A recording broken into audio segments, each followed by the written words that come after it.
running for president. Yeah. I've been told that those 2 years were difficult for you, especially emotionally. Yeah. How so? Well, first off, going back then and comparing it to where we are right now, things are even worse. But what I would say is that what I tried to do was based on the fact that I viewed then, and even more so now, that the Democratic and Republican Party have each been hijacked by the extremes on both sides, and that most Americans are not being represented in the middle by the far right and the far left of both parties, and both parties have subordinated their values and their core purpose for those far extreme positions in order to maintain their position. And what I tried to do was recognize that there was an independent lane, and I was clearly too idealistic, that the country was not ready for an independent candidate to be elected president, or maybe I wasn't the right person.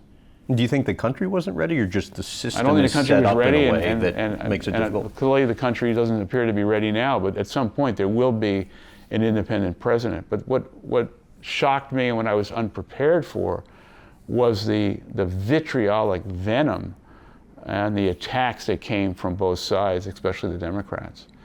But I think I'm not alone in saying that whether you are a lifelong Republican or a lifelong Democrat, you don't recognize the parties that were once the party of Reagan on the Republican side, or the party of Bobby Kennedy on the Democratic side.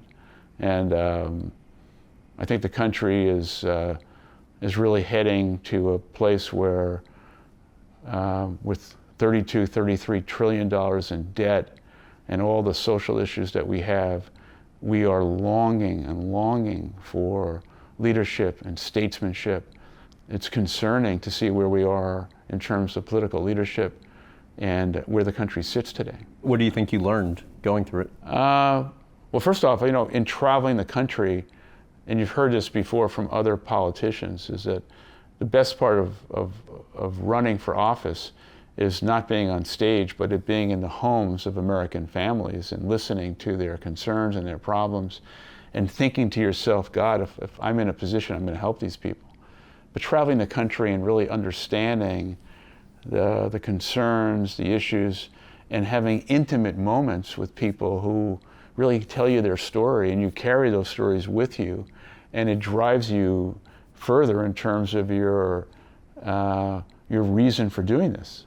And my only reason for trying to run for president at the time was recognizing the condition that the country was in, the condition of America's place in the world, and the fact that I've traveled more than probably anyone running for president, because I've been all over the world for Starbucks and seen firsthand the need for democracy and the need for America's leadership in the world.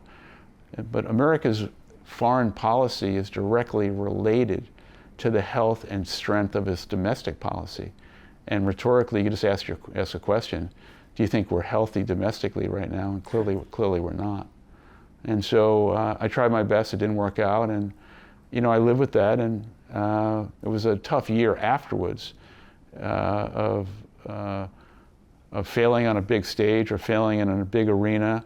But I tried my best. And how was it a tough year after? Well, just very humbling, very humbling. You didn't succeed on a very big stage. But I don't regret that. I tried my best.